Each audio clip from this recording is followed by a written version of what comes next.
বিসমিল্লাহির রহমানির রহিম। আসসালামু আলাইকুম। সুপ্রিয় নার্সিং কর্মকর্তা, স্টুডেন্ট নার্স ভাই বোনেরা, সকলের প্রতি আমার সংগ্রামী শুভেচ্ছা। আজকের বাংলাদেশের নার্সিং প্রফেশন নিয়ে বিভিন্ন রকম কটূক্তি, হেনস্থা, নার্সের অধিকার থেকে আমরা সেই স্বাধীনতার পরের থেকে আমরা বঞ্চিত হয়ে আসছি। নার্সিং অধিদপ্তরের ডিজি মাকসুরা নূর তিনি কিছুদিন পূর্বে নার্সদের পদ, পদবি এবং প্রফেশনকে নিয়ে কটূক্তি করেছেন, যার প্রতিবাদে বাংলাদেশের সকল স্তরের নার্সিং কর্মকর্তা এবং স্টুডেন্ট নার্সরা আন্দোলন করে আসছে। আসলে এই দাবিটা যে এই ওনার কটূক্তির বিপরীতেই উত্তোলন করা হয়েছে এমনটা কিন্তু নয়। আমরা ইতিপূর্বে বহুত সময়ে, প্রত্যেকটা সরকারের সময়ে আমরা এই দাবি উত্তোলন করে আসছি, কিন্তু এখন একটা এমন পর্যায়ে এসেছে আমাদের ধৈর্যের বাঁধ ভেঙে গেছে। একজন ডিজি নার্সিং প্রফেশনের সর্বোচ্চ পর্যায়ের একজন কর্মকর্তা এবং তিনি একজন শিক্ষিত মানুষ, সচিব পর্যায়ের একজন মানুষ, তার মুখ থেকে একটা প্রফেশন নিয়ে কটূক্তি করা, একটা নোবেল প্রফেশনের মতো প্রফেশনকে নিয়ে কটূক্তি করা, এটা তার মোটেই সমুচিত হয়নি। আমরা এর তীব্র নিন্দা ও প্রতিবাদ জানাই। পাশাপাশি আজকে আমরা তার অপসারণ সহ পরিচালক যারা আছেন নন নার্সিং, বিএনএমসি রেজিস্টার যারা আছেন নন নার্সিং, সমস্ত নন নার্সিং ক্যাডারদের আমরা এই নার্সিং প্রফেশন থেকে অপসারণ চাই এবং সেখানে নার্সিং প্রফেশনের যারা যোগ্য ব্যক্তি আছেন তাদের আমরা পদায়ন চাই। এবার আসেন, এই আন্দোলনে যারা সমন্বয়কের দায়িত্ব পালন করছেন তাদের প্রতি আমার অনুরোধ থাকবে, আমরা আর কোনো আলোচনায় যাব না। আমাদেরকে একবার আলোচনায় ডেকে, আমি মনে করি আমাদের সমস্যা সমাধানের না করে বরং আরেকবার আমাদেরকে উস্কে দেওয়া হয়েছে, আরেকবার আমাদেরকে ছোট করা হয়েছে। উনি পিয়নের কথা বলেছেন, একজন মাস্টার্স পাস, সে পিয়নের চাকরি করে। মাস্টার্স পাসের সাথে জেনারেল প্রফেশনের সাথে একজন প্রফেশনাল নার্স, ডাক্তার, ইঞ্জিনিয়ার তাদের তুলনা করলে হবে না। তো তারা যখন একজন ডাক্তার যখন অ্যাডমিশন নেয় স্টুডেন্ট হিসেবে এমবিবিএসে, সেখান থেকে সে একজন প্রথম শ্রেণীর কর্মকর্তা হয়ে চাকরিতে ঢুকবেন, এটাই স্বাভাবিক। তেমনি একজন নার্স যখন স্টুডেন্ট হিসেবে ভর্তি হয়েছেন তখন তিনি বর্তমান বিধি অনুযায়ী, বর্তমান নীতিমালা অনুযায়ী তিনি একজন দ্বিতীয় শ্রেণী কর্মকর্তা হিসেবে ঢুকবেন, এটাই স্বাভাবিক। তো এই স্বাভাবিক জিনিসটা, উনি একজন শিক্ষিত মানুষ, আমি জানি না ওনার হিউম্যানিটি কতটুকু আছে, ওনার কতটুকু জ্ঞান গরিমা আছে এই নার্সিং প্রফেশন সম্পর্কে বা প্রফেশনালিজম সম্পর্কে। যদি থাকতো তাহলে উনি এমন মন্তব্য করতে পারতেন না। তো সেই জায়গা থেকে তার এই বক্তব্যেরও প্রতিবাদ এবং তীব্র নিন্দা জানাচ্ছি। সুযোগ সবসময় আসে না। আমি মনে করি আমাদের এখন সুযোগ এসেছে।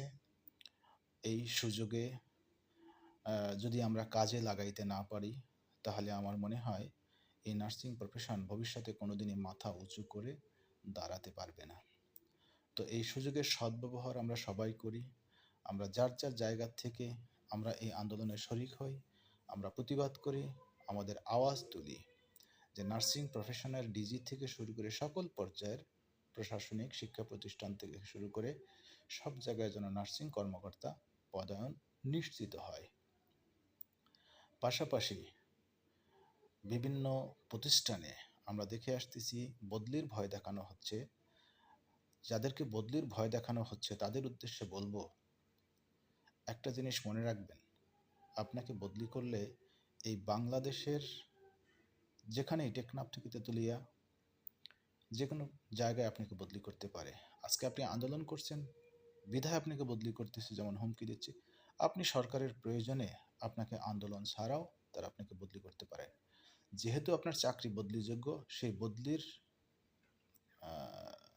যে হুমকি দিচ্ছে সেই হুমকি মাথায় নিয়েই আপনাকে আন্দোলন করতে হবে। আজকে আপনাকে বদলি করে দিবে, যেখানে বদলি করে দেবে, আমি মনে করি সকলের এই কমিটমেন্টে আসা উচিত। যেখানেই বদলি করে দেবে, আমি সেখান থেকেই আপনি আপনার আওয়াজ তুলবেন। আমার নার্সিংয়ের ডিজি, নন নার্সিং যারা আছেন তাদের পদ অপসারণ চাই, এবং নার্সিং প্রফেশনের যারা যোগ্য ব্যক্তি আছে তাদের পদায়ন চাই। সো যার যার জায়গা থেকে এখানে আপনারা কেউ এই দ্বিধা বিভক্তে যাবেন না যে আপনি কেউ আওয়ামী লীগপন্থী, কেউ বিএনপি পন্থী, কেউ জামাতপন্থী বা অন্যান্য রাজনৈতিক দল আছে পন্থী। আমরা এই পন্থীর ভিতরে বিভেদ তৈরি না করি। এখানে এই দাবিটা কিন্তু আওয়ামী লীগের জন্য নয়, এই দাবিটা বিএনপির জন্য নয়, এই দাবিটা জামাতের জন্য নয়, এই দাবিটা কোনো রকম রাজনৈতিক সংশ্লিষ্টতা নেই। সুতরাং আমরা সবাই নার্স, সেই আমরা সবাই নার্সের কাতারে এসে সমস্বরে বলি, আমরা সবাই নার্স। আমাদের এক দফা এক দাবি, নন নার্সিংদের অপসারণ চাই, নার্সিংয়ের যোগ্য ব্যক্তিদের আমরা পদায়ন চাই। সো যার যার জায়গা থেকে আপনারা এই দাবি তুলবেন, এবং আসুন আমরা সকলে একসাথে সমস্বরে বলি যে আমাদের একটাই দাবি, আমাদের এই নন নার্সিং যারা ডিজি থেকে শুরু করে পরিচালক পর্যায়ে যারা আছে তাদের অপসারণ চাই, এবং যোগ্য নার্সদের আমরা পদায়ন চাই। এখন আমাদের পিছে হাঁটার কোনো রাস্তা নেই। আজকে যদি আপনি পিছু হেঁটে যান, আপনি যারা সমন্বয়ক আছেন, যারা নেতৃত্বে আছেন, মনে কর ভাববেন না এটা তারা হেরে গেছে, আপনিও কিন্তু হেরে যাবেন, কারণ আপনিও একজন নার্স। আরেকটা কথা বলি, যারা গাছ লাগায় তারা কিন্তু ফল খেতে পারে না। সো এই ফল খাওয়ার আশা করা যাবে না। যদি প্রফেশনালিজম জানেন বা প্রফেশনকে যদি হোল্ড করেন, তার ডিগনিটি, তার মর্যাদা যদি আপনি হোল্ড করেন, সেই জায়গা থেকে আমি বলবো যে আপনি আজকে আন্দোলন করে, আপনি দাবি আদায় করে যখন ঘরে ফিরবেন, মনে করবেন আমি তো চেয়ারটা পেলাম না। আফসোস নেই, একজন ছাত্র বা একজন স্টুডেন্ট আপনার সন্তানের মতো। আপনি পাবেন না তো কি হয়েছে, আপনার সন্তান পাবে। তখন আপনি বলতে পারবেন এটা আমার সন্তান ডিজির চেয়ারে বসেছে, আমার সন্তান পরিচালকের চেয়ারে বসেছে।